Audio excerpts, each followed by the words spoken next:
Permisi Om, boleh nggak saya minta 1 menit dari Om? Saya minta nasihat untuk younger generation. Saya bikin bisnis channel wawancara orang-orang sukses kayak Om. Saya sudah wawancara Who's the richest here? Saya bikin bisnis channel wawancara orang-orang sukses. Top 10 company. Unfortunately not successful yet, but You're successful, I can see you're successful too. please. I interviewed Pak Hotman Paris dan juga CEO of Ticket.com and owner of Ticket.com and also a couple of other conglomerate. Can I just have 1 minute with you please? 1 menit saja. Oke, boleh? Iya, Sorry sure. Om ganggu. Saya dengan siapa hari ini? David, Om David, pekerjaannya di bidang apa? saya di Marine Industry. Wah itu sangat-sangat niche ya. Om kenapa terjun di bidang itu? Sebenarnya sih semuanya kesempatannya datang tiba-tiba juga, jadi saya nggak tahu kenapa. Oh dulu memang bidang passionnya di Marine or gimana? Dibilang passion sih sebenarnya semua itu terjadi pas di saat kita udah masuk ke bidangnya. Jadi sebelumnya nggak ada relationnya sama sekali dengan Marine. Oh really? Iya. Dulu sekolah Marine atau major apa? Nah, sekolahnya bisnis dulu. Oh. Ya. Sudah berapa tahun Om? Sekarang jalan tahun keempat. Dalam 4 tahun, apa tantangan paling besar? Paling besar yang pasti gimana caranya kita bisa survive di saat-saat waktu yang sulit. Salah satunya mungkin pas COVID. Ya, gimana caranya kita bisa maintain perusahaan itu agar tetap masih bisa operate dan tidak merugikan staff kita, ya itu salah satu challenge. Terus gimana cara mengantisipasinya Om zaman sekarang? Mungkin sekarang ini yang saya bisa lihat jauh lebih baik ya. Jadi mungkin yang penting adalah kita mau kerja keras, kita mau selalu cari kesempatan di mana memang ada kesulitan, pasti ada kesempatan. Ada kesulitan Om, kalau mau tahu Om, kalau anak muda mau terjun di bidang Marine, nggak ada modal sama sekali, apa 3 langkah pertama yang mereka harus lakukan agar bisa sukses Om? Enggak, mungkin gini. Saya melihatnya semua bidang itu kamu bisa terjun selama kamu memang ada interest, ada passion di situ. Ada interest dulu lah. Karena passion itu kita nggak akan tahu kalau kita tidak menjalankan usahanya dan kita mendapatkan hasil dari usahanya. Jadi menurut saya yang paling penting kalian generation yang lebih muda untuk mencoba sebanyak mungkin hal dan di situ kamu akan tahu passion kamu tuh sebenarnya di mana. Oh, jadi mencoba ya Om? Yes. Menurut Om, sekolah sangat berperan dengan Om punya kesuksesan nggak? Sekolah itu yang pastinya ada peran, tapi nggak menjadi patokan. Betul. Dulu Om pindah sekolah nggak? Enggak, saya enggak. Saya jujur grade saya di sekolah nggak bagus, tapi ya bisa lah untuk pas. Untuk pas. Ya. Dulunya Om dari keluarga privilege nggak? Saya bisa bilang saya lumayan privilege karena keluarga saya bisa kasih saya education yang baik. Dan so far memang itu menjadi satu keunggulan ya. Tapi nggak menutup kemungkinan juga buat orang-orang yang mungkin sekarang masih di dalam posisi yang lebih sulit, untuk mereka bisa menempuh pendidikan itu saya rasa sudah tidak sulit lagi. Menurut Om, lebih penting siapa yang Om tahu, apa yang Om tahu? Siapa yang kamu tahu? Kenapa itu? Karena kamu bisa tahu banyak hal, tapi kalau kamu tidak mengenal orang yang tepat, kamu juga nggak bisa meng-apply kamu punya knowledge. Dulu Om pernah ada satu orang yang berubah hidup Om nggak? Oh banyak.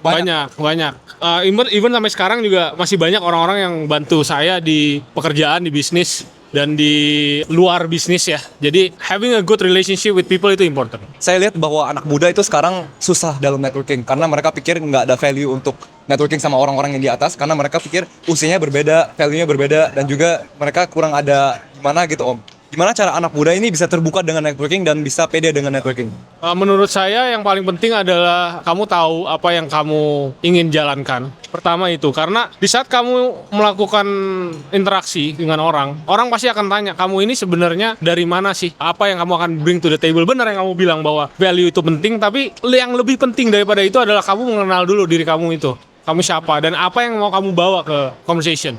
Tapi terkadang kita value-nya kurang Om. Kayak maksudnya kita misalnya jago di satu bidang, misalnya kita jago di editing, tapi kita kurang jago ngeditnya Om dibanding orang lain. Kan orang lain yang udah atas kan udah pikir bisa dapat orang-orang yang lebih unggul daripada kita Om. Oke. Gimana Om? Menurut saya semua itu adalah proses berjalan ya. Jadi kalau misalnya teman-teman merasa bahwa di saat ini saya kurang, dengan kamu melakukan interaksi ke orang lain, mungkin di sini kamu akan mendapat pelajaran. Sesuatu yang lebih atau di luar dari knowledge yang sekarang kamu punya, dan itu yang bisa digunakan di kelak kemudian hari, atau kamu mungkin bisa pelajari apa sih sebenarnya inti dari percakapan atau inti dari diskusi kamu dengan orang ini. Jadi menurut saya selama memang kamu punya desire untuk belajar atau desire untuk learn, nggak harus di hal-hal yang sifatnya formal, ini akan bisa menjadi base good base buat kamu untuk develop diri kamu di depan hari. Menurut saya itu. Jadi learn di soft skills Betul. yang mungkin nggak usah pelajaran formal dan juga skillsnya bisa pakai buat value lebih tinggi Om. Menurut Om sekarang industri apa yang paling unggul dalam zaman 2025?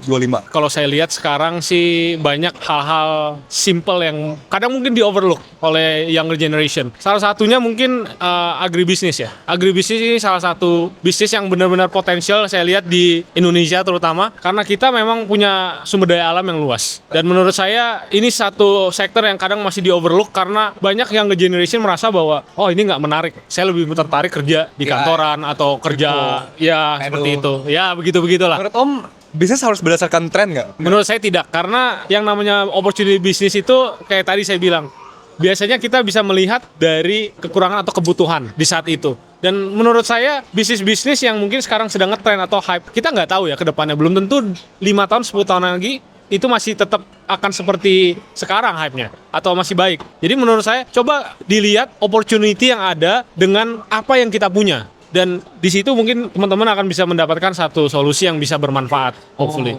Oke Om. Om ini saya disclaimer doang ya Om. Nggak usah dijawab Om.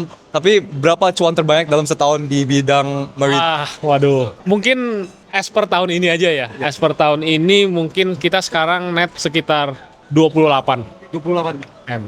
Wow Om. Nah, Jadi tuh terutama untuk anak muda yang nggak tahu, pikirnya cuman AI doang atau kripto doang yang bisa mendapatkan atau menghasilkan uang. Itu nasihat untuk mereka apa Om? kalau menurut saya yang paling penting adalah kamu menyukai dulu. Kamu menyukai hal yang kamu kerjakan karena di saat kamu menjalankan itu pasti ada momen di mana kamu akan ngerasa burn out atau kamu merasa jenuh. Kalau kamu tidak menyukai bidangnya, kamu akan lebih gampang untuk give up. Kamu akan lebih gampang untuk menyerah dan di saat itu mungkin kesempatan akan terlewat.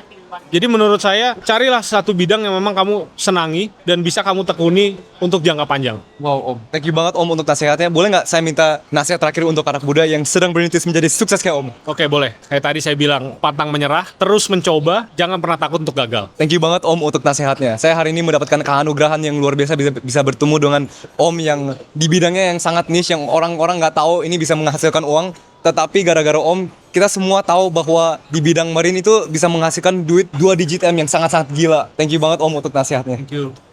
Thank you.